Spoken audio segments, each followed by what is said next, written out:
Yo, what up, folks? This is your boy Chris B. Daniels once again on another episode of ShowNTalk. So, again, tonight we are going to continue our Beyond Belief Fact or Fiction series review, and we are on episode 5, season 2. Now, I gotta say, this one right here, this episode here, this entire episode stands out to me, from when I was a child. Every story in this episode was excellent. And before I start off, I just want to say I'm gonna give this episode already a 10 out of 10. Every single story on this episode was great. So without further ado, we're going to start off with our first story, and it's called The Land.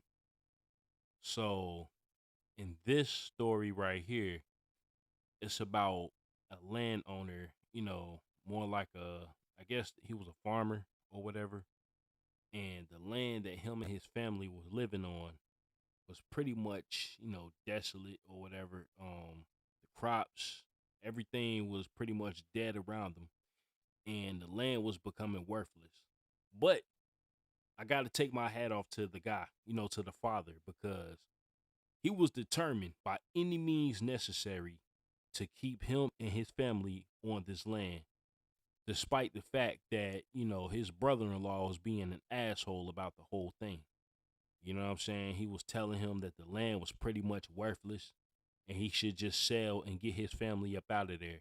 But old boy wasn't having it. So one night, while he thought everybody was asleep, he invited some mysterious stranger over and they were having a talk. And the father agreed to walk out there to the land, to the field, you know what I'm saying? And the stranger handed him this bag. It had some kind of ash or whatever in it, like this white powdery substance. And the father started pouring it, onto the ground and made a circle around himself. And so, not really sure what was happening after that. Both the father and the mysterious man both raised their arms into the sky. And the father, the daughter, she was looking at the whole thing. She saw the whole thing, you know what I'm saying? So she started panicking when, she started seeing the flashes of lightning. And then her father just disappeared out of nowhere. And I know that traumatized the hell out of her. So she went in, back into the house and then to wake her mother up to let her know what happened. But the mother claims she didn't know. Well, not she didn't know, but the mother claimed that, she didn't believe what her daughter was telling her. So she basically told her daughter that her father just ran off. But we all knew that wasn't the case because the daughter seen the whole thing. So anyway, the next morning, when the daughter woke up, she decides to go outside. And when she walked out there, it seemed like the land was replenished with all kinds of crops and everything. Like everything was good. So she woke her mother up, and the mother comes outside and she's shocked at what she sees. And so the father's sacrifice basically saved their land. So, in other words, he became a part of the land so they can stay. And again, I take my hat off to this man. This story was pretty good. I have to give it a 9 out of 10. You know what I'm saying? I mean, the reason why I gave it a 9, because, you standing around a circle and then you just disappear in a flash of lightning. Not really too realistic, but, the story, despite that, was pretty good. But anyway, moving on to story number 2. So this one is called The Titan. Now, in this story right here, I'm going to make an exception in this episode too, by the way. I usually don't tell y'all which story was fact and which was fiction, but in this one, I'm going to tell you at the end. So this story right here, it's basically about an author.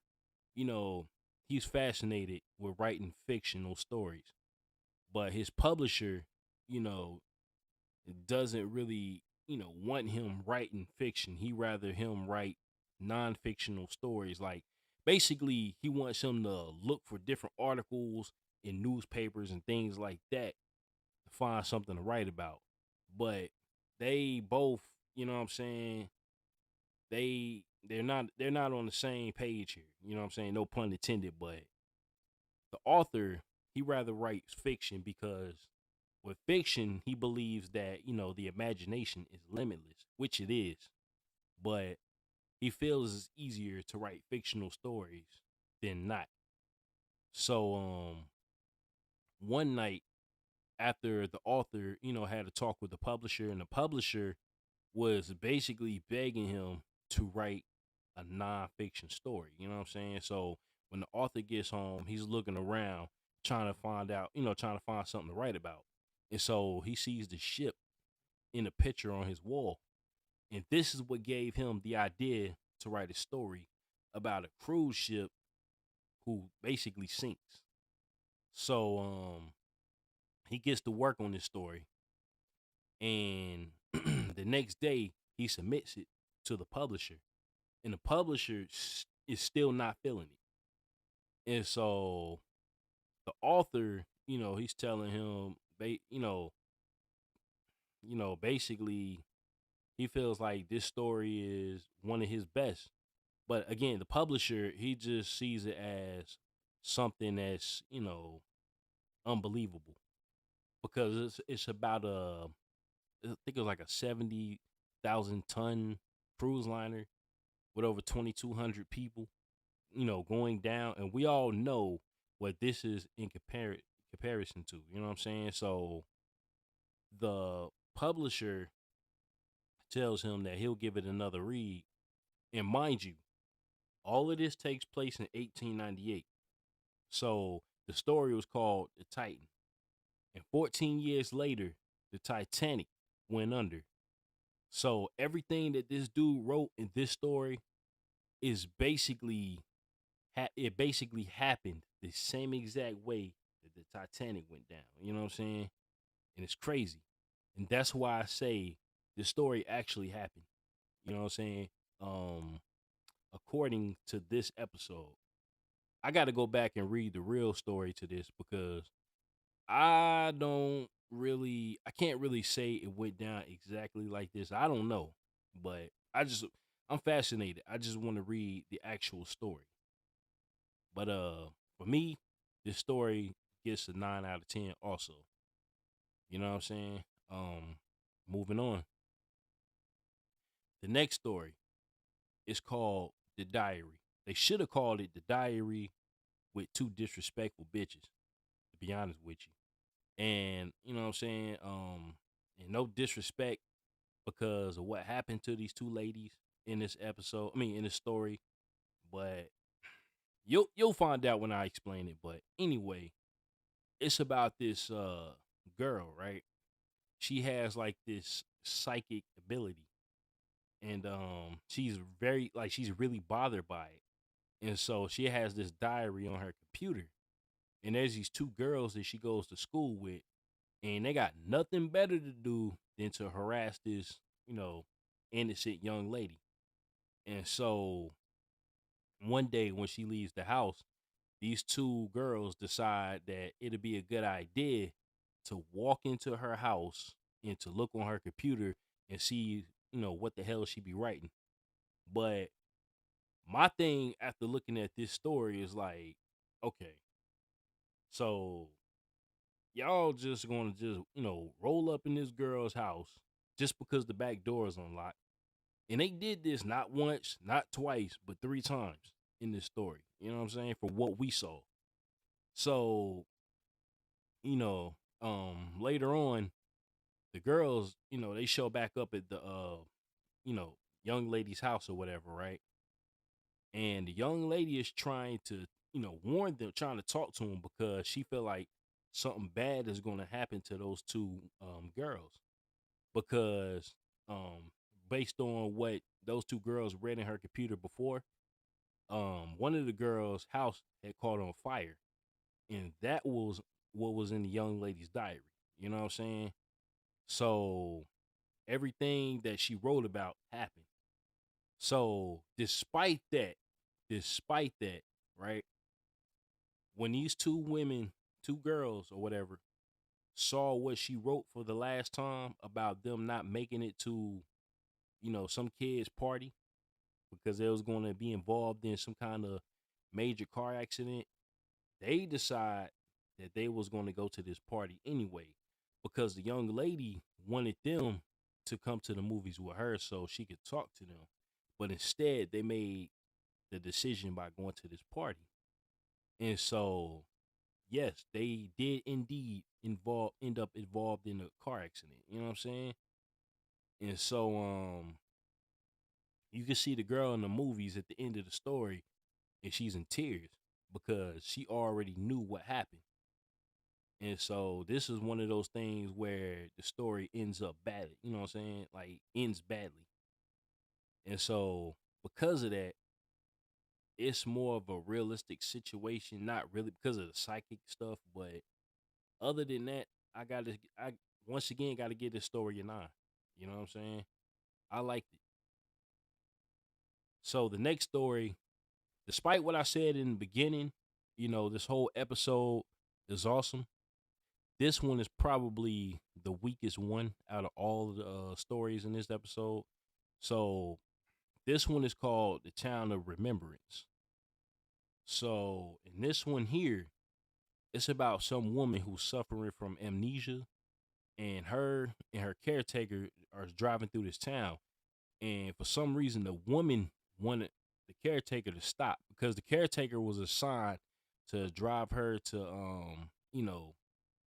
get treatment done or whatever in a different city. But anyway, they stopped through this town and they both enter this diner. So the woman, mind you, again, she you know what I mean, like she lost her memory or whatever. So she's suffering from amnesia, but as soon as she walks into this diner with the caretaker, she starts to slowly remember things as she's moving along. So she decides to go upstairs into the diner because she feel like there's a booth and a counter up there. You know what I'm saying? So she goes up, and sure enough, it's a guy behind the counter, taking orders. And she starts to order some random items that popped up in her memory from her past. And so the guy who runs the diner, tells him that, why don't you just settle for a piece of pie? And so the longer the woman sat in the diner, the more her memory came back. And so this postal worker comes into the diner, an older lady. And so she starts to conversate with this older lady.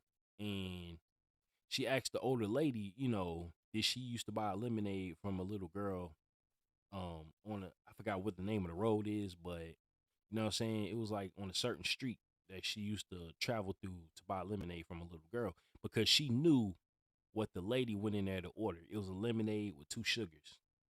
And so, she felt like that wasn't enough. So they decided to visit the cemetery, and she saw this picture with this deceased guy.